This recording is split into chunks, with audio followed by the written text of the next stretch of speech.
Former superintendent for Eastern, for region Easton, Reading, and Joe Barlow. Richard Lemmings, who's the executive director, he previously provided coaching for superintendents. Rydell Harrison is currently working with all the administrators in the district as well as our assistant principals. Isabel Stevenson, Director of Organizational Learning. She works with the executive directors, special education department, and many of our teacher leaders. And Carrie Lord, Director of Programs. She also works with teacher leaders. She works with our principals in providing professional development directly to them.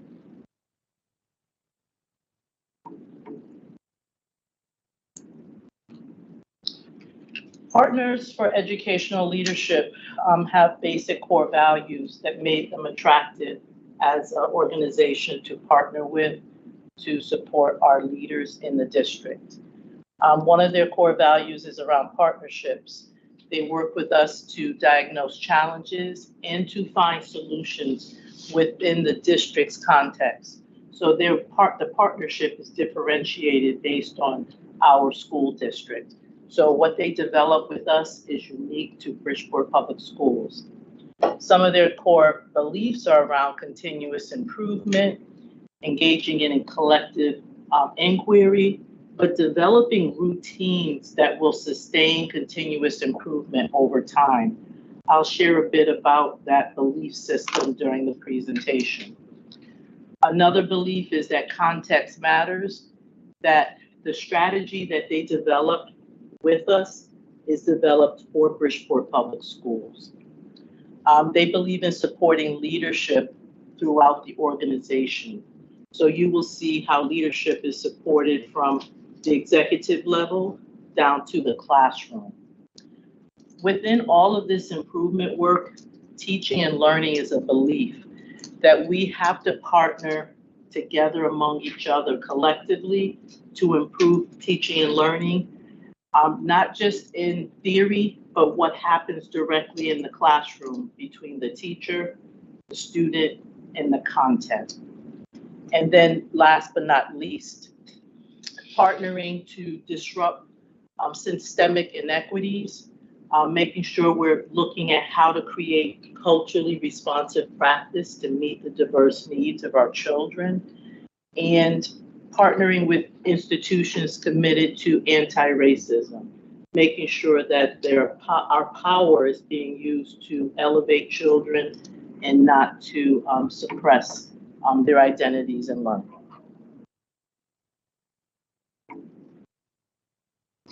This is the rationale for our partnership with Partners for Educational Leadership. We've just finished coming out of a pandemic. There's massive learning loss among our students. We've actually had the opportunity to hire numerous new leaders. I believe on one of the slides, there are 23 new assistant principals over the last 5 years. Several assistant principals within the district were promoted to principalships. So we have about a third of our leadership team that's new to their role.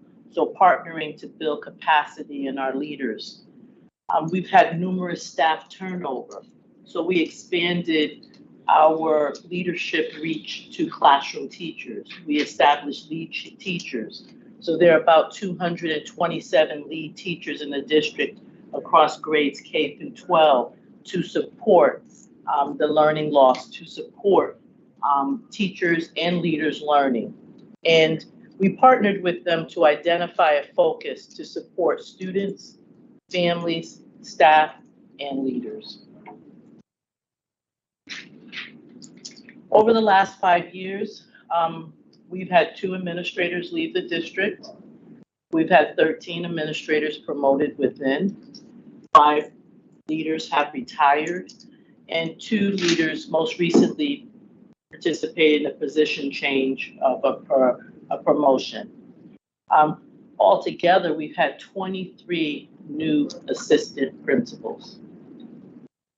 So in an effort to make sure all leaders have the capacity to engage in that continuous improvement, to promote equity, to focus on teaching and learning on behalf of children, we invested an estimated amount for this school year of $395,000. That $395,000 could possibly touch the 19,000 students we serve. There are 346 stakeholders that are engaged in this work, with an estimated cost per stakeholder of $1,141. The desired outcome is to provide ongoing job-embedded professional development for leaders. Based on research, there's minimum effectiveness based on one research study, but collectively, with developing teachers and developing a leader, the combined effectiveness is greater. So these are the stakeholders that have been involved with Partners for Educational Leadership. When we have administrative council meetings once a month, there are approximately 100 leaders in the room. We have participated in 9 sessions as of the 21-22 school year, which was a total of 14 hours. For as of 22-23 school year, we've had a number of two planned sessions. The executive directors, myself, Dr. Baldwin, Herminio Planas, and Dr. Selena Morgan, we've had 10 sessions last year with the partners. That was a total of 40 hours of professional development. As of this year, we've only participated in 4 sessions. We participate in those sessions monthly. The principals, 16 principals, new principals with 5 or less years, have had a total of 9 sessions, 23 hours. They've attended the number of planned sessions for this year is 6 for the entire year.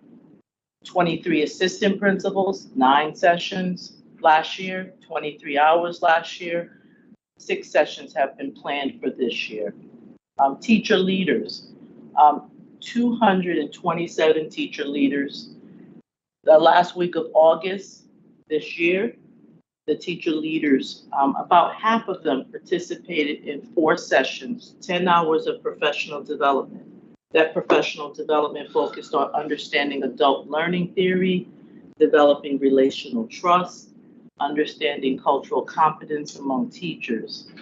They've had 1 follow-up session this year. They're scheduled for a follow-up session in January and April, with another follow-up session during a Teacher Leader Institute in July. The directors, myself, we meet with those teacher leaders additionally once a month to support the work at the school level around literacy, mathematics, social studies, and science. We have school improvement grant schools. There are 8 stakeholders involved, 8 principals. We did not support school improvement grant schools last year. This year, we have planned 6 sessions to support the improvement of teaching and learning at our school improvement grant schools. And last but not least, this year we've launched support to build capacity and leadership within our special education department. And there are 7 supervisors and a director, and there are 10 planned sessions to develop that capacity. The partnership with the Partners for Educational Leadership, the focus is truly on improvement science, understanding how we can make small changes that have high impact and lower efforts to create big wins within the district.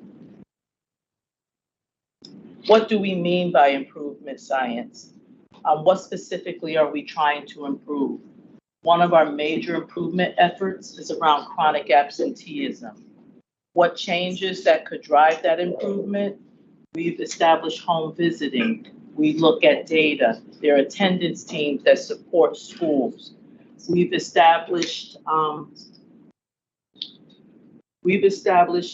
best practices around how we can use high quality instruction, making sure there's a good positive climate in the classroom for students to want to come to school.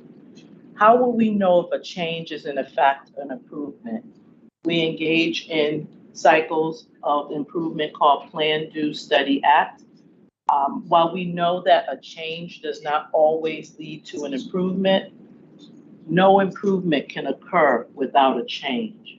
So we're looking constantly at ways to leverage change. As a short example, I met with my principals about an hour before this meeting. We were focused on chronic absenteeism. We didn't just look at the number or percentage of students that are chronically absent. We wrestled with which grade levels have good attendance, which grade levels do not. Are we calling families to find out why they're absent? Are we speaking to the students? If there's a grade level where the students are attending, is it due to the relationship with the teacher? In wrestling with that data, what are some positive things we can do differently? We're thinking about, as an example, next week is the week before Christmas break. Can holiday parties and activities be scheduled across that week to make sure students want to come to school? Minimizing having holiday opportunities too early in advance. And then we're going to continue to go through this cycle over the months of January and February, because chronic absenteeism is higher during these months. Additionally, the principals can rely on each other. Some principals already have best practices in place.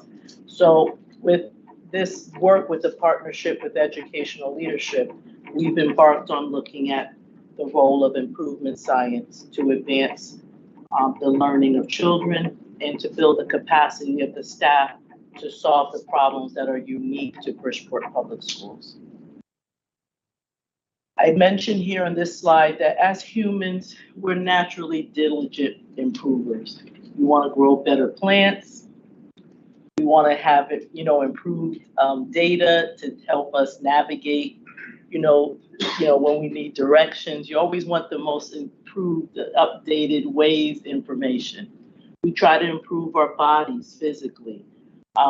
Apple is always working to improve and update the phone. So it's natural for us as humans and for us as an organization to engage in improvement science.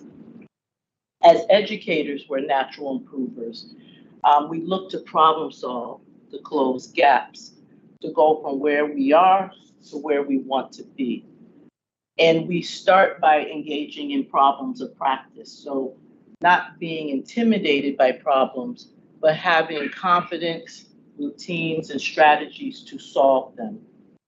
In U.S. public schools, most problems we face are rooted in the fact that our fundamental system was not designed for equity. So when we're visiting in a classroom, we're looking at how we can leverage equity more effectively as a result of this work. Just as a small example, one of the textbooks had a map, a paper map on the page. And students were struggling to relate to, how do I use a paper map to help me? Well, children don't use paper maps. A culturally responsive, entry to a map could be using a cell phone, looking for those small inequities, looking at students in the class that may be multilingual learners. How are we differentiating instruction to support the multilingual learner? How are we differentiating instruction to make sure it's inclusive of students receiving services? That's the level of improvement that we've embarked on to create a system that promotes greater equity for students that may not naturally function at a high level, but through small changes, through improvement, we can make gains. I had mentioned the PDS cycles, which is Plan, Do, Study, Act, planning a specific change that we would predict would lead to improvement. So planning to implement small group reading instruction, implementing that small group reading instruction, collecting data, monitoring students monthly, monitoring students sometimes every other week to see if that small group instructional data is improving reading, meeting with the team, teachers and principals to compare results. If we implement this small group reading instruction, do we see students improving? Do we see males improving? Do we see multilingual learners improving? Do we see students who are homeless population improving? If we see a population that's not improving, we adjust our instruction. If we see that it's helping all populations, we adopt this instructional practice. If no one's improving, we change. So that's the improvement cycle that we've partnered with this organization to learn and become nimble and robust with. But ultimately, what are we trying to improve? We're trying to improve what we call the instructional core, the most important relationship that exists for a student. It's that relationship between the student, the teacher, and the content. So if they're learning reading, children must be engaged around reading, cognitively engaged, emotionally engaged. But we must also develop the capacity of the teacher. We can't change one element of the instructional core without changing every element of the instructional core. And what's really most critical is the task. What are we asking students to do? We're asking students to do something meaningful that creates a positive emotion and cognitive engagement. We're going to have engagement. It's going to be relevant to the student. And for all that to happen, the teacher must be developed as well. So ultimately, we're trying to improve what's happening in the classroom for children daily. What changes might we try to drive improvement? These are 4 of the changes that we've embarked on. We've provided professional development to all stakeholders. I've engaged in professional development, so I interact with my principals differently. Principals have engaged in professional development, so they interact with teachers differently. Teachers have engaged in professional development, so they work with our children differently. So this professional development is around creating a safe space for adult learners so they can take risks, they can try new changes. So we're constantly working to build relational trust and cultural competence. So we understand the people that we're working with, the children, the teachers, the leaders. We're culturally competent, understanding their strengths, their vulnerabilities, and creating that space for their growth. We're working on improving curriculum, transforming that experience for the student in the classroom based on the task that's on their desk. We're working on improving leadership to address the current context of what's happening in Bridgeport, as well as issues of equity. And we're working on developing leadership routines that allow continuous improvement. The routine of going through those learning cycles, planning for a change, do, study the effectiveness, and act. If the change leads to positive results, adopt. If it doesn't lead to positive results, let go. So all of this improvement is to minimize variance in performance. We have some schools that perform very well, and we have schools that are underachieving. However, when we study those bright spots and inform what's happening in those schools that are producing results or those classrooms that are producing results, we can learn and improve, minimize the variation. You don't want variation. You want to see quality improvement across all schools and all classrooms. So as I mentioned when I was with my principals today, some have really strong attendance teams. So those principals are sharing. These are the positive things happening in my attendance teams, because we don't grow in isolation. We only grow in community. So this work is teaching us how to minimize variations across schools and maximize looking at these positive opportunities to bring to scale. I had given attendance data as the example. So most recently, actually Dr. Baldwin and Carly Roca Reyes, Director of Counseling, they spent some time in September and October looking at the bright spots in the district around attendance data. And we highlighted and learned from Edison and Arnhem, Bryant, Columbus, and Waltersville, some of the positive things they were doing with attendance. You know, they're like, okay, they have this good attendance data. But one of the things that they drilled down to were looking at what are some of the resources needed to produce that positive attendance data. What were some of the celebrations those schools were engaging in? What were some of the incentives? What were the structures that produced that outcome? You know, having strong SEL teams, student success teams, restorative practice facilitators. What was the data that was guiding those schools? They had school climate data, individual SRBI data for students. They were using attendance data. They were looking at the relationships between teachers and students. There were some routines like the principals monitoring data daily, teachers calling home, looking at tardy absence confirmation. Because sometimes children walk in, they're marked absent and not, you know, they're marked absent, but when they get to school, the absence isn't changed to a tardy. So they were looking at the routines.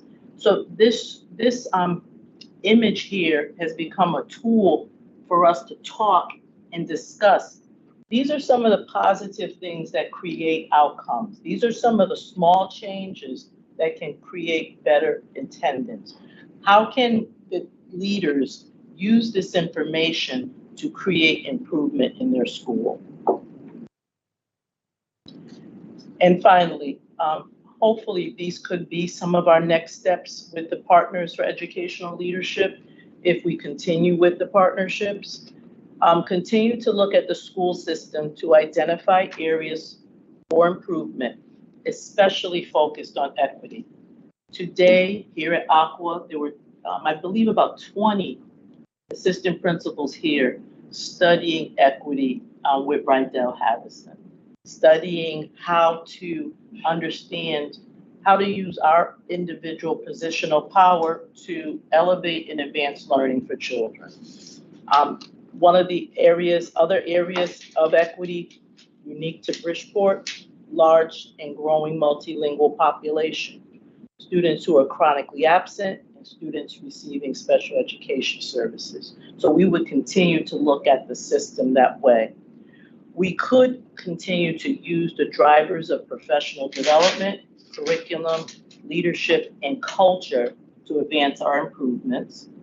And then last, we can examine the results of learning cycles to decide if a change is adopted, adjusted, or abandoned. Because not every change leads to an improvement, but we can only improve if we change. Thank you. Good job. While you're at the table, there may be questions, so I'm just going to ask board members to just project your voice if you have any questions for this presentation. Mr. Benahan? Thank you. Your presentation, Dr. Jenkins, like always, I like it, very good. But I have a few questions, but I'm gonna put all my questions in one.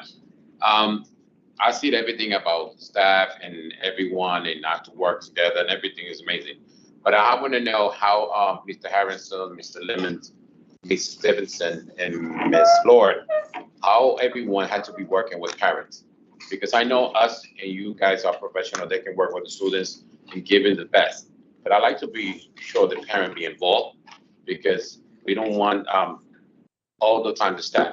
Parents have to be involved. They can know us what we can do, us what we're doing, you guys what you're doing to be sure they give the great education, great information to the students.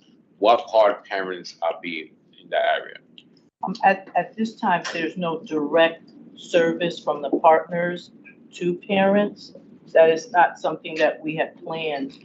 However, I will say, as an example, when you had your last, students and families meeting and expenditures weren't where you wanted them as a board, we needed to go and create some plans and implement some change to make sure those expenditures occur. And, making sure there's a complete pack, making sure everyone had an action plan, and what is your plan to meet the spend down requirements as outlined in the district. So please know that we immediately went into a learning cycle with administrators. So I just want you to know to advance the mission of the Students and Families Committee. Yeah. So that's one way in which the executive directors have responded. If that's something that you would like us to consider going forward, that could be considered. You can Yes. bring it to Ms. Marin. Yeah, I would love to. Yeah, all right, thank you. No more questions. Mrs. Sokolovic? Yes, seeing as this is mostly basically a top-down approach, how do we quantify the success? I mean, what benchmarks, because it's gonna take a little longer to trickle down to test scores and everything than like traditional program coming up. We can measure quicker if this program is working, but going the top-down approach, how do we measure if it's successful? So one of the things that we have learned is to collect process data. So when we're implementing professional development, we always get feedback from the teachers on how well that professional development was received. Is it valuable? So I know for literacy, all of the feedback from individual teachers, and we look at the number of teachers that respond, we save it and we use that as process data. The administrators provide feedback as well at the end of sessions to let us know how we should adjust. In October, when we had professional development with the teacher leaders, they gave us survey feedback, but they were also able to go into small groups with each other to provide feedback on what's working in the district and what's not working. So rather than waiting for outcome data, we're always looking at process data as well. And as far as the survey results, about what percentage of staff participate? Taking the course? Just a rough numbers. So I can only speak for literacy. When we administer a survey, we strive for a minimum of 50%. I would say it ranges from 50 to 70% of the staff. So that's a decent sample. But just as an example, I think it was November 30th, I met with a group of BEA stakeholders for a BEA roundtable. So if we're implementing something and it's not well received, to get feedback that may not be as optimal, but it will allow to make adjustments and create clarity. So there are roundtable opportunities with teachers as well. Awesome, thank you. No further Thank you. questions. Ms. Baptiste Torres? I just have a question for this coming school year, the number of sessions for teacher leaders almost triple. Well, no, quadruple, from 4 to 17. Is it from feedback that more sessions like that were needed for teacher leaders, or what was the increase? So we were launching at the end of 21, 22. So the 4 sessions were the 4 days in June. So during the year, I meet with the teacher leaders monthly, to get feedback because they're on the ground. We also provided sessions during the year, like big group sessions. So they had one in October, they will have one in January, one in April, and another institute for professional development and feedback. But I meet with teacher leaders monthly. Herminio Planas meets monthly, as well as David Henry meets monthly for science. So that's another feedback opportunity for us, but they're also helping us with the curriculum implementation and supporting professional development on the ground. You all set, Ms. Baptiste-Perez? Anyone else have any questions for Ms. Morgan? Yeah, Yes. so you said this kicked off in June For the teacher leaders. for the teacher leader? But administrators, this is our second year of engagement, Okay, so this is a continuation. yes. All right. But we did expand to include teacher leaders, the special In June. education supervisors, and the school improvement grant schools. Right. So, kind of piggybacking on what Mr. Skolnick was asking about evaluations. So this will be the second full year.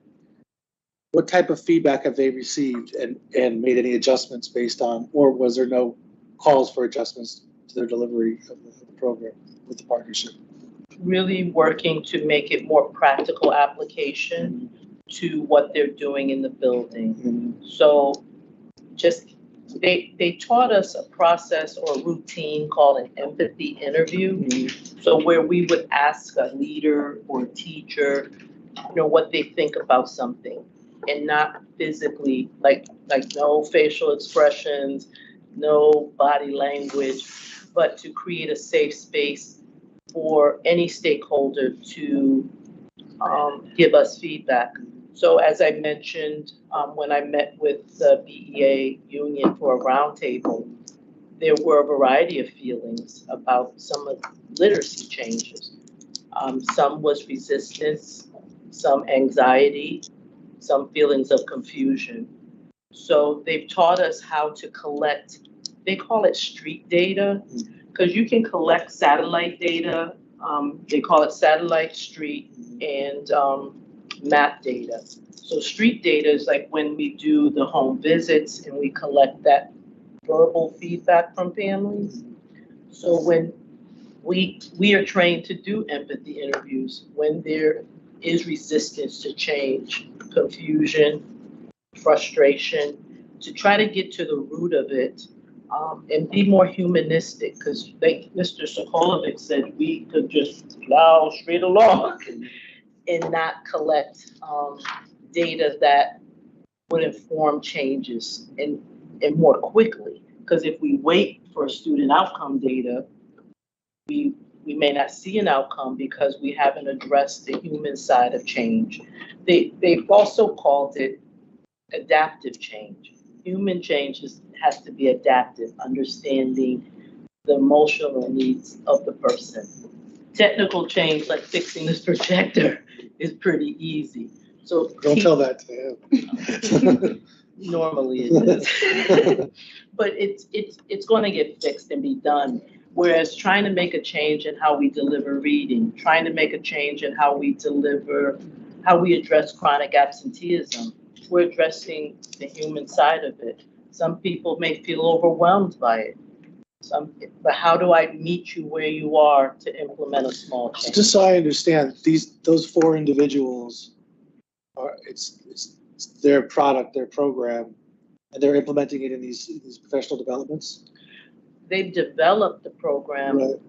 for us, Oh, so you're implementing the program? right? Okay. But but it's been designed, so we influence the Right. design constantly. So we may make course corrections. What we planned for December may look slightly different Okay. in January. So the PD that you're receiving at your level, is that with them? Yes. And then you're implementing the PD at the lower levels I'm implementing with principals, but they get PD too from them? from them. The same PD as me, so it's almost like a similar language. Okay, So what I shared with you, I actually shared with the principals an hour and a half before coming here. right. Nice. All right, thank you. Thank you. Rebecca. All right.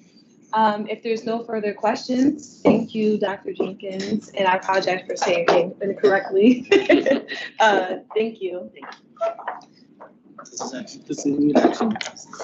Does this need any action or is this? Presentation. Oh. The next one under it is action. Discussion, the next item is discussion and possible action on the overview of the Commissioners Network application process planning year for Barnum and Bassick schools. So are we taking any action on this, on that agenda? No, it's just- presentation, No action. no action. Okay. The floor is yours. Good evening, everyone. I'm Nadira Clark. I'm the district's director for grants development and management. I'm going to give you a super brief overview of Commissioners Network. Dr. Rayola is on. He's going to present on more intricate details on the Bassick plan and where they stand. And I believe Ms. Booth is in the audience and she will present as it relates to Barnum. Thank you for your time.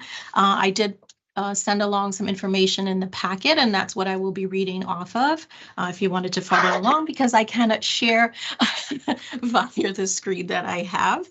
So the Commissioners Network is basically a commitment between local stakeholders, meaning the LEA, which is Bridgeport, and the State Department of Education to improve student achievement in turnaround and focus schools.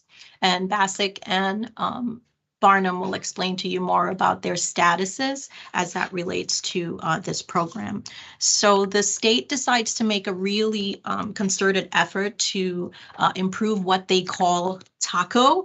It is the talent, academics, culture and climate, and operations related to programming at each location.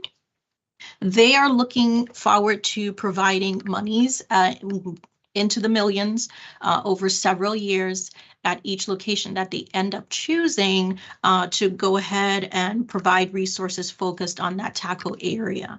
The schools that are chosen, they actually go into the network for a minimum of 3 years. There are extensions possible, but they are only maximum up to 2 years. So there's only a 5-year cycle that could potentially happen.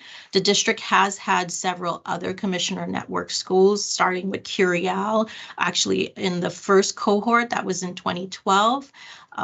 We've had Dunbar, Marin, Columbus, and most recently still in the cohort there, started in 2018, is Roosevelt. They are currently in their final year of the program, and then the district is now applying for Bassick and Barnum to enter into the next cohort. And as you'll see in that timeline I presented, it's a 17-month process. There's an application process where the state opens up for an expression of interest. It's basically a 2-pager asking for basic information about what the school is looking at right now in terms of their EdSite data, and then what their overall plans might be. And then from that information, the state goes through a series of different initiations of collecting additional information from the school, having site visits, asking them to present different pieces of information. As of right now, we are in December, so we're in that August through December portion where it's the initiation of the planning grant. So each school that was invited will receive a planning grant. Bassick and Barnum do have a $50,000 thank you, Arlene, who have been made those 2 awards. They've been going through different iterations because the state is closely, aligned with both of the schools, doing several visits and follow-ups as to, how they would like their final draft plans to look like, making sure that what they're going to be spending their time on over the next couple of months will work in terms of them getting their committees together and getting those final plans together. They did give them an audit report, and that is the second handout that you should have for both of the schools. Now that I have ShareWrite, maybe I can put that up for you. So each school will have information back from their audit where the state has actually asked them to focus on particular areas, Barnum and Bassick, and that's at the bottom of each of their quadrant that I would have shared with you last week. And I'm going to kick it over probably easiest to Ms. Booth, who's in the audience, and I'll just bring her item up. I did share the direct information for the audit, but Ms. Booth will share with you as they're going through. They can't focus on every single thing that's noted. She will tell you what their school has decided to do. Do you want to? Yeah, Ms. Booth, just join us at the table, yeah, so you can be on the mic. Step up to the mic.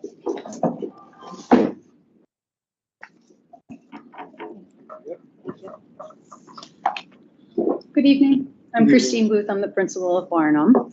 As Nadira was explaining, we were a part of the application, the intent application, and Barnum was selected to continue with the application with the state. We partner, the direct district partner is Marge Hughes. She comes out to Barnum about once a month or sometimes twice a month to work with us. She was part of the state audit where they came and visited all the classrooms, had student focus groups, parent focus groups, staff focus groups, and then were able to provide us with feedback around their rubric under the domains of TACO, talent, academic, culture, climate, and operations. After that audit, we shared it with the staff at the school, we've shared it with parents at the school, and then have highlighted the areas that we want to focus on to make improvement. One of the reasons that we think Barnum will be successful is looking at pre-COVID SBAC data and last year's SBAC data. Barnum has really rebounded well. In fact, higher than the district average. We're not exactly where we were pre-COVID, and we still have a lot of growth to make, but that shows that we have such a strong foundation in our staff and commitment to elevate students academically. So the handout that Nadira had shared with you is like a revision of what we are working on with the state. This came right out of the state audit. As far as like our data snapshot, anything that has an asterisk, unfortunately, the state determines it's too low of a numeric to report out. And from what I understand, it could be for multiple reasons.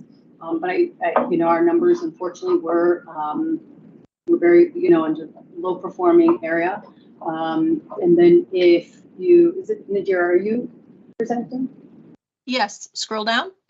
Yeah, sure, you could. If There. you scroll down, on the left is the what's called the turnaround committee. And this is the governing committee of what we're doing and the application that we are creating this year. I sit on it as the administrator. The teachers union has selected 2 teachers to be a part of it. The union chose 1 parent to be a part of it. I asked our PAC president to be a part of it as representative. And then the superintendent's appointee is Mr. Planas, as he is my direct supervisor and oversees Barnum. So that was appointed by Mr. Testani, and then the state commissioner appointee, which is Margaret Hughes. On the right side, we've created a school-based writing team. And these are the teachers and it's a cross-section of staffing from the youngest grade levels at kindergarten all the way up to 8th grade. And we include our special population as well. And we need to look at what was reported out in the audit and to conduct root cause analyses, which means we look at the indicators on the rubric and we say, well, why aren't we at the highest level? But why? And so we're still in the process of identifying the completing root cause analysis so that we can build a plan that can create systems for us to move ahead in the different domains.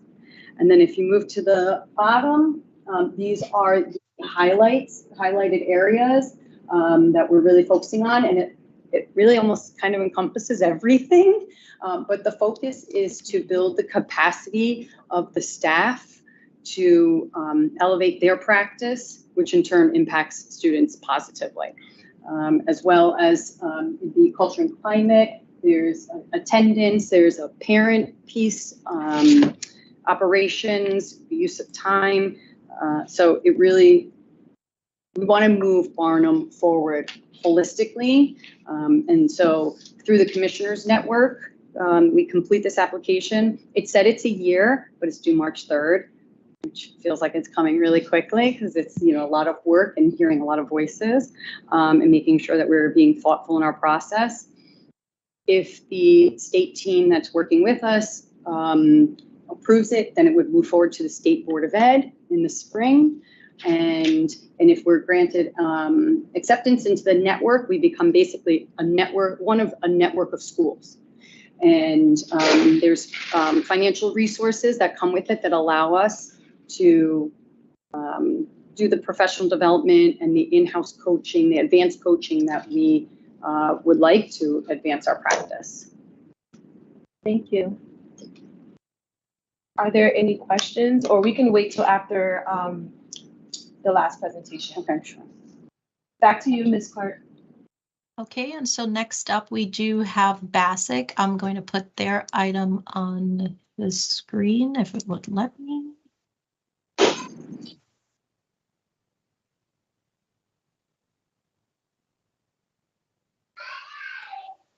All right. Go. Okay, and Dr. Rayola is on with us. All right, there we go. Evening, everyone. Happy holidays. Congratulations to, Ms. Brown, Ms. Baptiste Perez, and Mr. Lombard on your appointments yesterday. Good luck for, your service over the next year or so. You guys know me, Dr. Rayola, principal over at BASIC. I'm very pleased to bring this to you this evening. This has been for us, for my time at BASIC, this has been a lot of work to get here, to get this opportunity to even apply for this plan and this grant. I think we applied 2 or 3 years in a row. They weren't sure about stability with leadership. And finally, last year into this year, everything kind of clicked. So we're at a real nice point where the state is looking at us at BASIC and saying, geez, you're building a new school. You've got some great opportunities here. You're building a new school, and at the same time, we have this opportunity to provide you some additional resources to work on what goes on inside the building as well. So, this plan and the outcome of the audit showed some really interesting things. I guess the strong stuff and the glows would be around the organizational systems we put in over the past 5 years, safety and security. They commented highly on our leadership abilities. There were comments about our teachers in there and the dedicated staff that we have. I got to give a big shout out to my teachers and their ability to persevere through the pandemic and their overall dedication to the students at BASIC. That was noted through a lot of the audit work and the interviews. There was some notice of the parent support of BASIC and the trust that the parents have of the professionals at BASIC as well. We recently won the Governor's Award for the FAFSA Challenge, and to earn that award, parents need to really have some trust in the school and some trust in the counselors, because they provide a lot of information that, frankly, some people may not want to turn over. So there were some notes in there about the relationships with parents. There were some positive attributes to the scheduling that we do. And all in all, the state really felt that we were at a nice point organizationally and operationally to switch over to our growth areas, which is around teaching and learning. So, looking at daily instruction, what does that tier 1 instruction look like in our classroom? What is tier 1 leadership? Me as an instructional leader, my instructional leadership team, not just the administrators, but also the department heads that we have at the school, those instructional leaders that are working with the partners. The focus of this grant would be, how do we build the capacity of all these individuals to support our students? So, really in short, the grant is about what are we teaching and how are we teaching it? So we're really looking at those 2 items and then pouring as much professional development in to build as much capacity as possible into the school. With outcomes, you can see the test scores and things like that up above, with outcomes measurable in those areas. That's more or less a quick overview of the grant. I mean, we do have some committees that are working on this. It's not we're not doing this in a silo by any means. Central office, Dr. Jenkins and her team have taken an interest in supporting this work. And at the building level, we do have a school-based writing team that Ms. Clark is showing you now. It's that instructional leadership team that I think 2 meetings ago we met, and they're doing that work with the partners. So that team is also helping to write this grant. They're kind of closest to the teachers, closest to the work. They understand a lot of our growth areas, and they're helping to make recommendations as to what goes into this. So we have that school-based writing team, and then we have a district representative team that you can see on the left-hand side. And that's our group there. So we've got a pretty diverse group here. I've been sharing this information with, as many people as possible. So it's nice to be here tonight and share it with you as well. It's been sent out to my whole faculty. It's been sent out to my parents, and we've done some surveys and solicited as much feedback as possible. And we're really trying to make sure that as we develop this plan, everybody can see themselves in the plan and has an active part in it as well. It's going to take a lot of people to take this next step at Bassick, but I believe everybody's in the right places, and we're able to move in that direction going forward. Thank you so much. Ms. Clark, is there any more for the presentation before we open the floor for questions?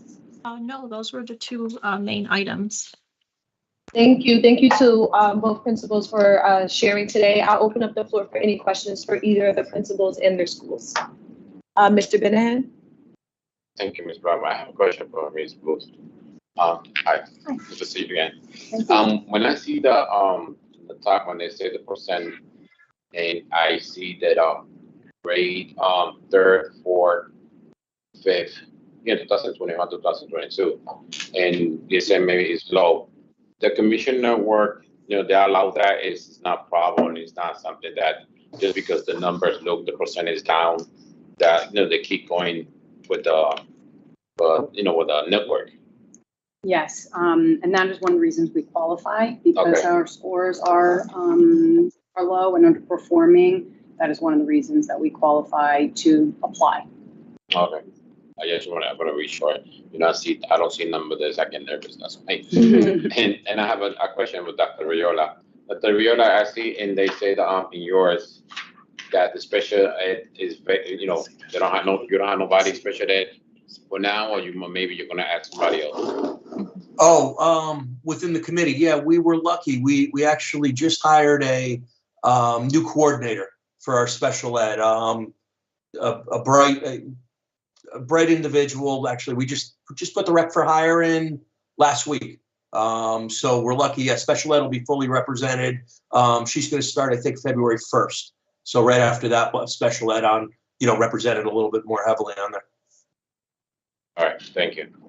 No more questions, Ms. Brown. Thank you. Mr. Sokolovic? Yes, this question is for both schools and both principals. It says on this, what must be included in the turnaround plan, and it says in consultation with the school governance councils. Do both of your schools have fully functioning school governance councils, and how will they be consulted during this process? I can speak for Farnham. We do have a fully functional school governance council, and in fact, we had a meeting last Tuesday, where I did update the team regarding where we are, what the status is. And many of the teachers that are on my team have already been to the small group sessions where we go over the information. And I'm giving the outside community member, which is Maria Valle, opportunities to meet with us internally if she would like to speak further too, as well as the parents. Awesome, thank you. We are still in the process of getting our governance council up and running for the year.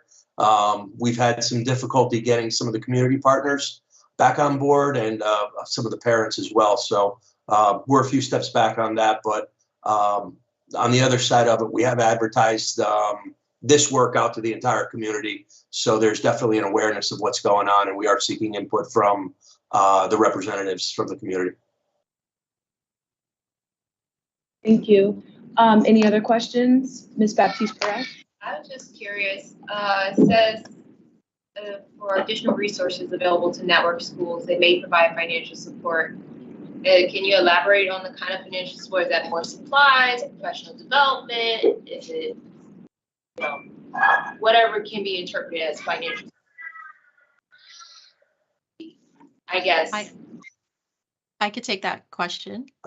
So traditionally, there is a planning grant, which both schools currently have right now, which is to help them get through these next couple of months per the timeline to get their plans together.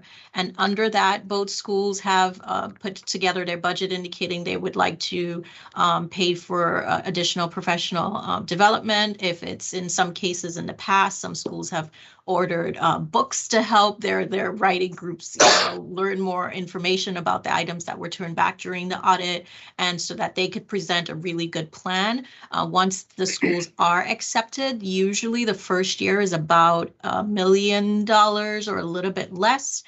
This is a really good investment, so that money can be used to get additional teaching resources in the form of intervention at the school, get additional, materials and resources, which is, workbooks for the kids. If you're creating an art program, you're going to start from scratch, and they will help you develop those items once your budget fits and aligns closely with the plan that you developed and presented to them. So it really can range, and we do work from central office with the schools that are selected to create, and Ms. Siegel is on the line. Both her and I sit and work diligently with them to create, viable plans to put together that can be submitted to the state, and we closely monitor that spending to make sure it's done in the way that it's expected. Any other questions for either of the principals? Hearing none. Thank you both. Thank you, Ms. Clark. Thank you to both principals at Bassick and at Barnum, and any staff that were a part of this. So thank you for presenting tonight. Thank you very much. Thank you for having us. No problem. Our next agenda item is the discussion and possible approval of parent representative for the Commissioners Network Planning Committee, which is for Bassick High School. So I'm going to turn this over to Ms. Perrin. Okay, good evening, everyone. As part of this planning process, as you know, there has to be parental voice and involved. So Dr. Raiola as well was trying to reach out to find parents who wanted to participate. So about a week and a half, 2 weeks ago, they were able to reach out to a parent who actually wanted to participate in the planning process. Her name is Rosemary Velez, and she's the parent of an 11th grade scholar at Bassick High School. She's been active in her son's education so much. With his English teacher, she was nominated for this position.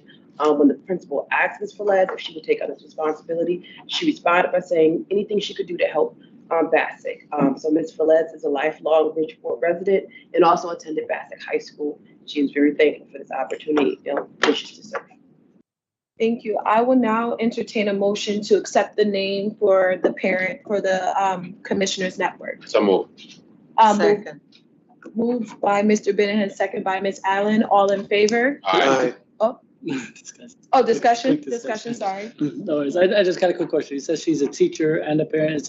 No, she's not a teacher. She was nominated by a teacher. Oh, nominated. Okay. Nominate, yeah. Yeah, No she has further to, questions. I was like, She was teacher saying, no. yeah. No, this one. All right, so we'll start the process again. All in favor? Aye. Any opposed? Any abstentions? All right, the motion carries. Tell her thank you from the board for stepping up in this position. Absolutely. Well, thank you. Thank you. Thank you. The next agenda item qualifies for executive session is discussion and possible action on the appointment of filling the board vacancy created by John Weldon's resignation.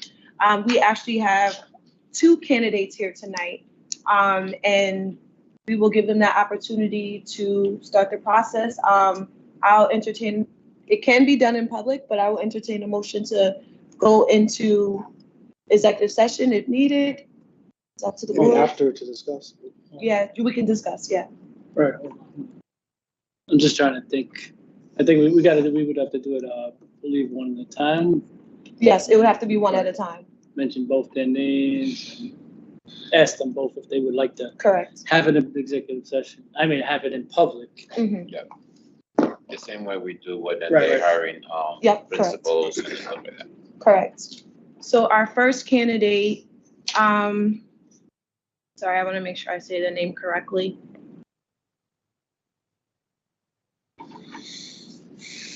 And please forgive me if I say it wrong, so please correct me. The first candidate is Ms. Cashmere. All right, Ms. Cashmere, you, we're actually gonna start the process. Would you like to have your meeting in public or in executive session? Okay. All right, so it's up to the board now. I believe she's supposed to take which one wants for the record, which was you like. Well, you could choose. Which one would you like? Executive session. All right. So now I'll turn it over to the board. This is an opportunity for us to decide whether or not we want to move into executive session. I mean, my experience back when I was appointed, it was in public. Mhm. I don't really have a preference, so I'll go with whoever the board wants. Okay. Anyone else? I think because transparency and consistency has been a reputation we've been labeled with, whether or not it's true or false is different. It would be preferable to have it in public, just so the questions that are asked are available, and this will essentially be a public role, and so what greater way for everyone to meet you than to actually see the interview process, since they won't have an opportunity to elect you. Anyone else? I agree with what Paula said, you know, because we the way they did it to me was in public, gave me transparency and be for the public. So that's the way I feel.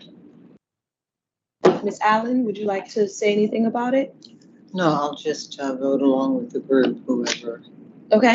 Thank Mr. you. Sokolovic, we already know how you feel, but I'm gonna make sure you, okay. All right, so we're gonna put it to a vote? No, we don't need to. We don't need to? Okay, so then, if you want, we're gonna have you join us up here. Please join us, so you can be on the mic. I think, actually, could she sit here maybe, or? There is no mic. Is that, will she be able to be I'm sorry heard? to interrupt. Are you going to executive session? No, we're No. not. Okay. Let me stop. So is she okay to sit over there? Will she be able to be? Just ask everyone to speak louder because. Okay, so we're gonna have You're you, talking. Maybe here is better. 'cause the okay, microphone's so there. yeah, you go can over join the there. chair. Sorry, we're having technical difficulties, so we're trying to figure it out. Hi, how are you? Yeah, Hello. there's a mic there to pick us up.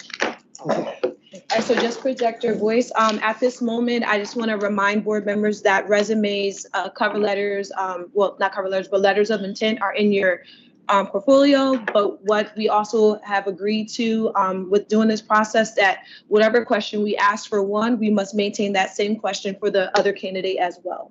So what I'll do is I'll go last, but I'll open up the floor for any candidate that would like to start first. Mr. Macron is, he left.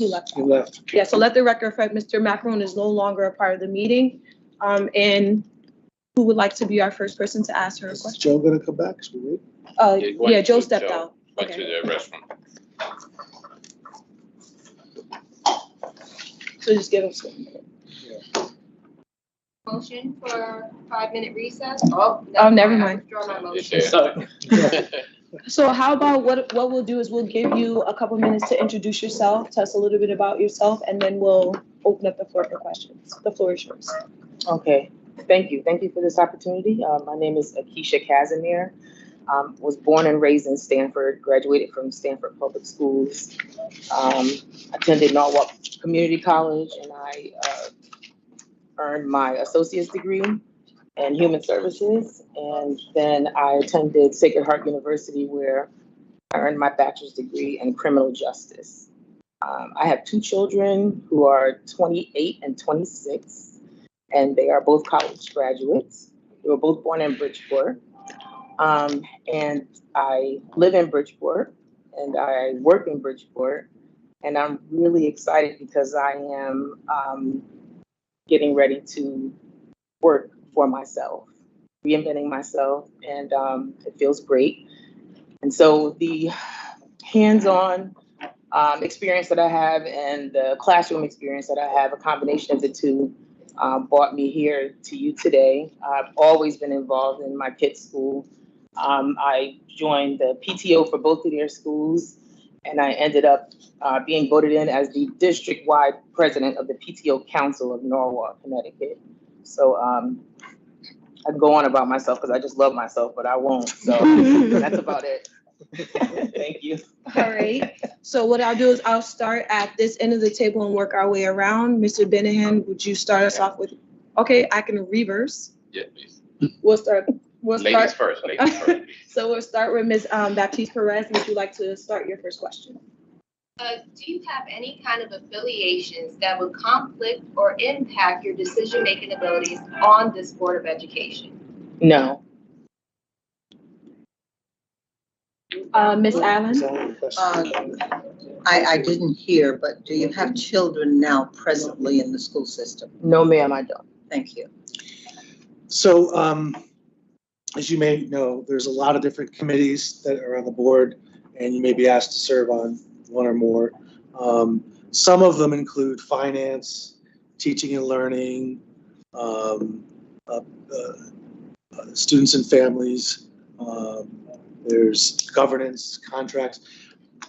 What interests you? What could you bring to any one of those committees if you were on the board? Can you repeat the committees again? Well, so I would just mention, actually, who knows all the committees? So There's a lot of committees. there's a lot of committees. So Go ahead. there's teaching and learning, there's students and families, there's ad hoc district-wide branding initiative, there is health and safety, there is diversity, equity, and inclusion, contracts, finance, personnel, governance, facilities. What interests you? What would you like to bring to Students and families, totally. And why is that?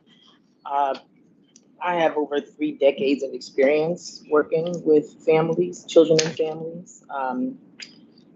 Parents as Teachers is a program that I work for right now. And what we do is go into the home, conduct home visits. And as the child and parent is interacting with one another, we label to the parent how they're helping with their children's development. I am an advocate of keeping kids out of the criminal justice system. And I'm really passionate about investing in children. These are the people that are going to be making decisions for us when we get older and we're no longer able to take care of ourselves. So I've always, for many, many years, ever since I've had children, I've always invested in children. I've spent 15 years running a nonprofit organization that I founded, Breakthrough Options for Families, advocated for single parent families in poverty, and provided mentors for at-risk kids that were enrolled in the program, and that was in the Norwalk area. So I'm passionate about helping children and families, and it's just who I am. I don't know everything. I'm here to learn from everybody, and still trying to learn if this is a good fit for me. I'm glad that I was able to see the meeting and how the agenda flows. And I think that that's all I have on that for now. Okay. Thank you very much. Mm-hmm. Thank you. Mr. Sokolovic? Yes. Do you believe institutional racism is a barrier to people of color still today? Why or why not? Institutional racism is definitely a barrier to people of color today. And although I believe it's getting better, and why? Just because of my hands-on experience. I'll give an example. Someone in poverty is applying for Section 8. They're looking for an apartment for a landlord that takes Section 8. So legally, people who own property can't say to somebody, I don't accept Section 8. That's illegal to do that. But what they will do to discriminate against them is ask for 2 months security from somebody who's a single parent and they're poor. There are different ways that people discriminate against people of, and not just people of color. I mean, people who don't have money. Like there are a lot of Caucasian people, people who are who are not of color that, that also have issues and barriers. But particularly for people of color, it's just something that I've lived through and I've witnessed personally and with other people that I've helped advocate for. Thank you. Mr. Benahan? The floor is yours. Hello, Ms. Hello. Nikisha, how are you? Good, thank you. What motivated you you want to be a board member and be responsibility to get successful for BOE? I'm sorry, can you repeat that? What motivated you to want to become a board member and have responsibility to get successful for BOE? Well, I think that I have a lot of experience working with children and families to bring to the table. But I'm also humble enough to know that this committee, this board has been up and running for a long time and have done some great work. And I just want to be a part of it if I can. I want to contribute to the success of students in Bridgeport. Good. Yeah. My question is, knowing the commitment of serving on the Board of Ed, does your current schedule give you the flexibility to attend committee meetings, regular meetings, and or special meetings? Well, I don't know what the schedule is. And yes, my schedule is jam-packed, but I am willing to adjust that schedule to make a commitment to this work. Thank you. Are there any comments that you would like to give to Ms. Cashmere? Or Ms. Cashmere, would you like to leave us with a final statement before we move on to the next candidate? I just want to say thank you very much for the opportunity. I appreciate it. And whether I get chosen to be on the board or not, I am still willing to help as a citizen of Bridgeport to do whatever I can for the success of not just the students, but the parents as well. And thank you very much. Thank you for your time. Thank you. Thank you very much. At this time, we'll call our next candidate. Please forgive me if I butcher your name. Please correct me. Mr. David Gellum. David Gellum. Gellum. Okay, got it. Please join us. The same process that we did for Ms. Cashmere, we'll go the same for you. Feel free to introduce yourself, tell us a little bit about yourself, and then we'll start the question. Sure. Thank you and good night. My name is David Gelland. I recently moved to Bridgeport back in 2020. During the mass exodus in New York during COVID, I decided to buy a home in Connecticut. And I looked at several locations, but I wanted to be in a place where it's diverse. I have 2 children, 7 and 12. They both attend John Winthrop. A little bit about my background. My family is from Haiti. My mother and dad migrated to Haiti in the early 80s. I grew up partially in Brooklyn, New York, and Coney Island. I remember specifically going to a public school, PS 288. I loved it. And when my parents had to move to Queens, New York, I attended PS 116 and PS 35. And I felt a stark difference in that public school. The teachers were not attentive. I felt like I was ignored. I didn't really feel valued. I thank my parents for being patient and also finding, being dedicated to putting our education first. And we were able to move to Long Island, and I attended Elmont Memorial High School. I attended Alden Terrace. I moved there when I was in 4th grade, and I attended Elmont Memorial High School. And if you know Elmont, I'm not sure if any of you do, it is a majority Black neighborhood.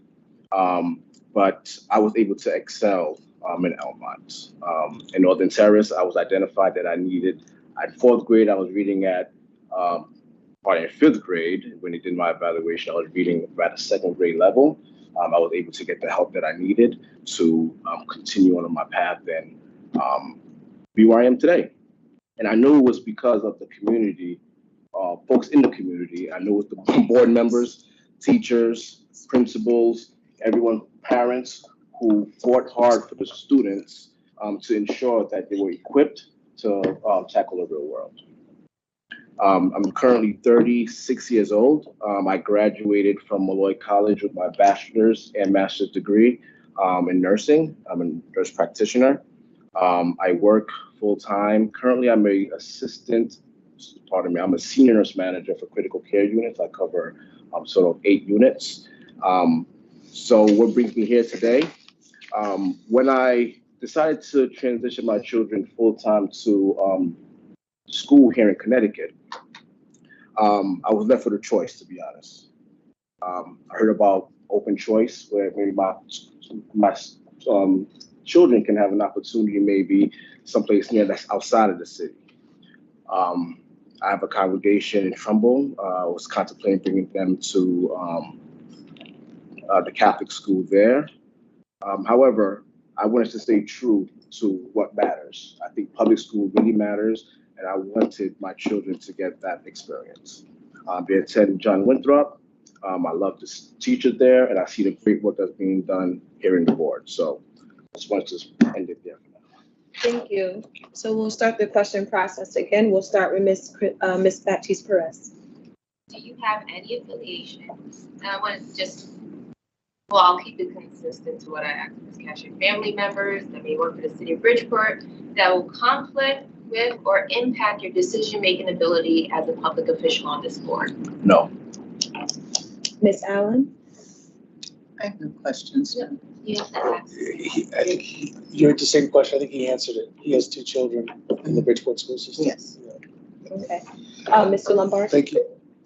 So the same question I asked before, we'll mention some of the committees that this board has.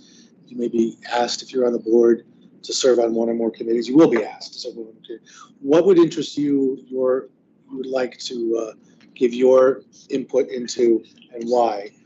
For example, there's the finance committee, there's the personnel committee, there's teaching and learning, there's diversity, there's students and families, there's health committee. It goes on and on. I think you heard them before. So what interests you, and why is that? What do you think you could bring to the committee? I think health and safety, is up my alley. Me being a nurse for the past 12 years, I think I could bring, what I've learned throughout my career in healthcare. Like Dr. Jenkins mentioned early on, she presented to us the PDSAs. I use a lot of PDSAs in my current role. In fact, I presented today for IHI, the Institute for Health Improvement, nationally via Zoom, of course. But I spoke about some of the PDSAs that I'm currently working on in my units. And I think things along those lines, how do we improve processes, maybe the health and safety, even personnel. I do a lot of hiring, right? So maybe how do I get involved with the hiring process? How do we look at candidates? How do we screen candidates? Things along those lines. Thank you. Thank you. Mrs. Sokolovich? Yes, same question. Do you believe institutional racism still creates a barrier for people of color today? Why or why not? Right. I have to be honest, I think it's more income-based. I know there is some institutional biases that may exist, but I know there's a lot of brown folks who Time out. All right. I know a lot of brown folks who are the income kind of and poverty kind of leads them into that bracket. Maybe their first priority is not to learn, is to eat, shelter. And the same goes for white folks. Our Asian friends as well, right? So I grew up in a predominantly Black neighborhood, and I've seen firsthand that race itself does not cause a barrier. I think other things may add to it. And have I faced racism? Absolutely. I remember specifically in the neighborhood that I grew up in, a friend of mine who happens to be white and 3 other friends of mine who were Black, cops just came by, stopped us, let my white friend go, and searched me and my 2 other friends. I faced that. But to me, I still believe in America. I still believe in together. If we come together, we have so much in common, we could certainly make a difference. And I know with these board members, we have maybe diverse of ideas, and we may not have the same political points of views, but we still see the same problems, and we want to see the same solutions. And for this board's priority, which I know, is to take care of our children, our students in the Bridgeport public school system. In addition, is to ensure that the tax dollars that we're receiving is allocated fairly. Thank you. Mr. Dennehan? Thank you, Ms. Brown. Hello, Mr. Curley. How are you? Pretty well, thank you. Same question I'm going to ask, let's say, the first person. What motivate you? What motivate you to want to become a board member and be responsible to and get successful for board education? BOE. All right. So I left this part of the story out. So when I called to enroll my students, my children, into John Winthrop High School, I spoke to someone at the main office, and, just trying to get a feel on how the school is and their perspective. I said it's the best elementary school in Bridgeport. And just kidding around. I looked at some of the Trumbull grades as well, and I mentioned to them, Trumbull is pretty good too. Like, well, that's Trumbull, not Bridgeport. And to me, that really left a bad taste in my mouth. Because Bridgeport is no different than Trumbull, no different than Fairfield, no different than Norwalk. We work together, we work hard, we collaborate, we can achieve so much for our students. And that's what motivates me. Thank you. Thank you. And last question is, knowing the commitment of serving on the board, the BOE, does your current schedule give you the flexibility to attend committee meetings, regular board meetings, and/or special meetings? Yes, it does. Thank you. We'll leave it for you to give one last statement, and then. All right. Well, thank you again. I just want to thank the board for allowing me the opportunity to apply and present myself and what I can bring to the table. And I just want to leave you with this. Over the past 2 board meetings, I've seen the dialogue. I've seen some of the back and forth. What I've also seen is the care that each board member have for the students. And I just want to add to that. Thank you. Thank you. Thank you. Thank you to both of our candidates for tonight. I'm gonna ask our candidates, because we obviously have to discuss. Candidates, would you be okay if we discuss your interview session and executive session? All right, so I will entertain a motion to go into executive session on the purposes of discussing the candidate interviews. So moved. Second. All right, all in favor? Aye. Any opposed? Any abstentions? Hearing none, we'll go to executive session. We'll be right back shortly. There's no board members online, so we're all set.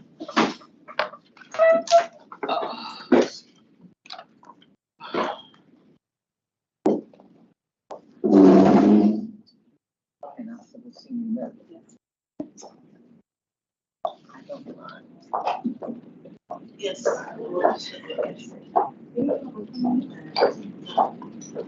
You got Kira as the, you know what it happened. Just let me know. Yeah.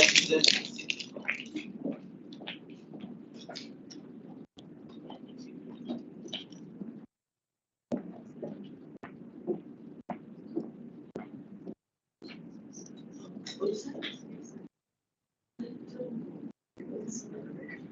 I didn't want to make this a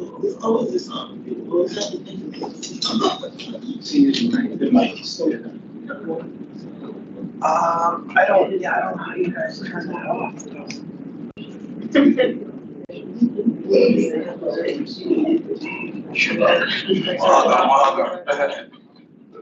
Yes.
So you may need my glasses for this, to see their names.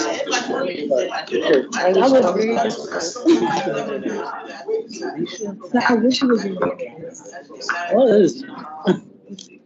You can vote for me. I would give him the edge for his last dance. That's how I was like, that is a big deal. That's a big deal. You have me your glasses so many times. Yes. I didn't even do this, but I have to. I understand. We respect you. I have to because- All right, ladies and gentlemen, we're gonna start back the process. Everyone that entered into the special meeting, to executive session is now present here, and we will start, the voting process. So we have two candidates.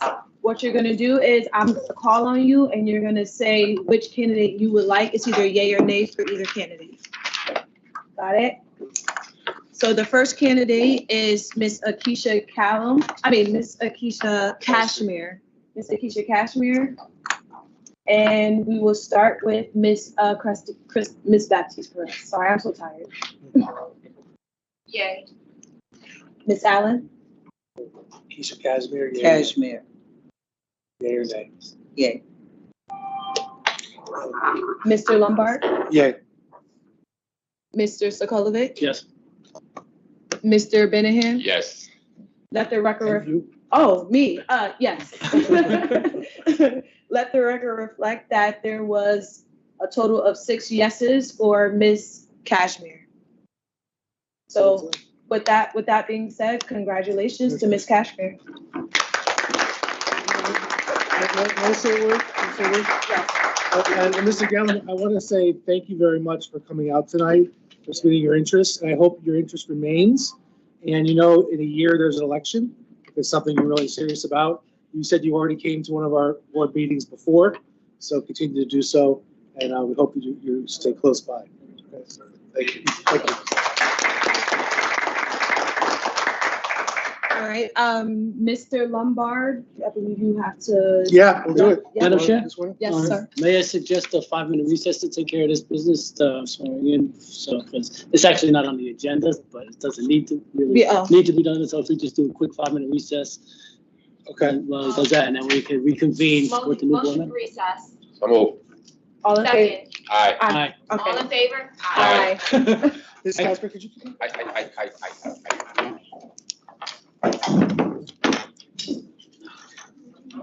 Is there an issue if I notarize it? I don't even know, if it has to go to the city office. And But you can do it. I can do it as an attorney. Yes. I don't know. Okay, so if you wouldn't mind, you can have a seat. What we'll do now is we'll take the oath of office, okay? And then I'm a justice of the peace, so it looks like you'd be here. And I'm gonna sign the form, I'm gonna hand it over to the superintendent. Sorry. Who will submit it to the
So we had the interviews.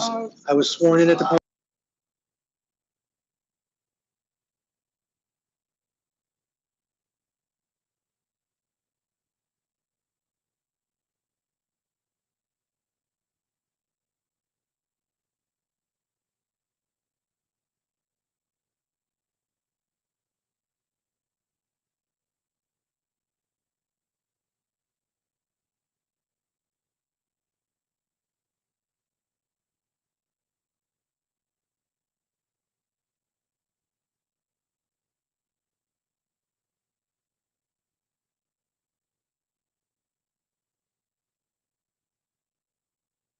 We didn't need a All Bible. right, all right. This is, now we're, back from this short recess. We're gonna move right on to our next agenda item, which is update on the RFP process concerning the superintendent search, and that is Ms. Siegel.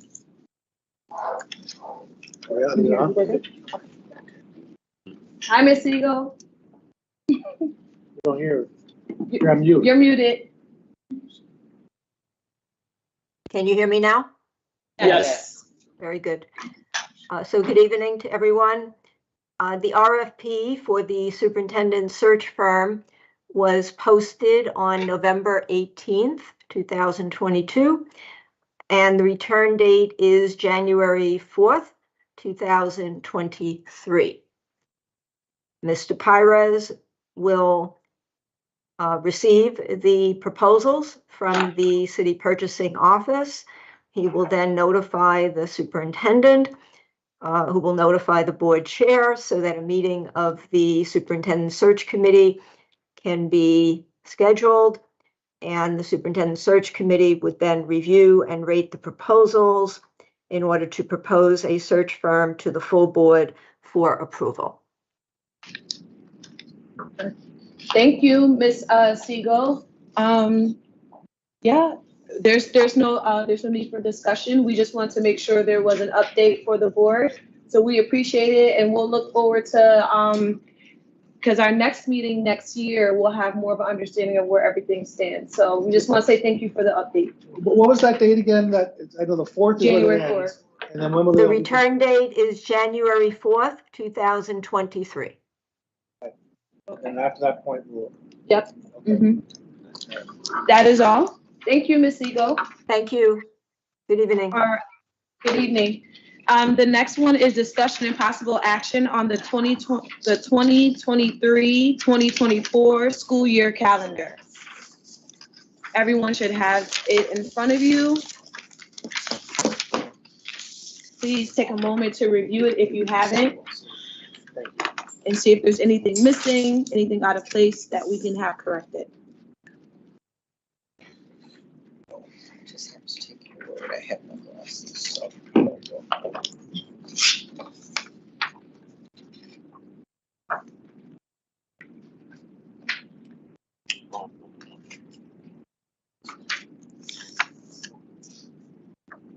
All right, I hear no concerns.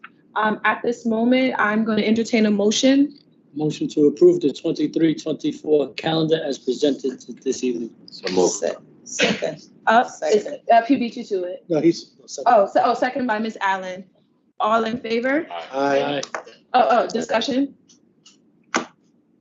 It's been confirmed that Eid is on April 10th for 2023. Yes. Eid.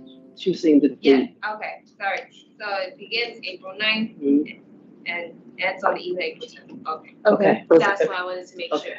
Okay. Perfect. All in favor? Aye. Any opposed? Any abstentions? Hearing none, we just approved the school year calendar.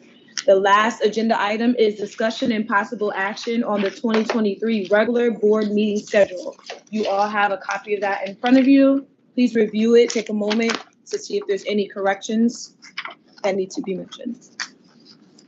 Looks good.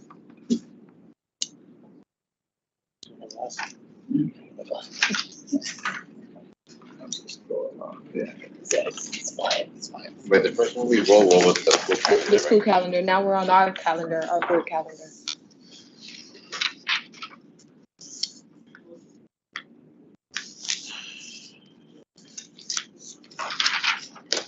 All right, I hear nothing. What I'll do is I will entertain a motion to approve.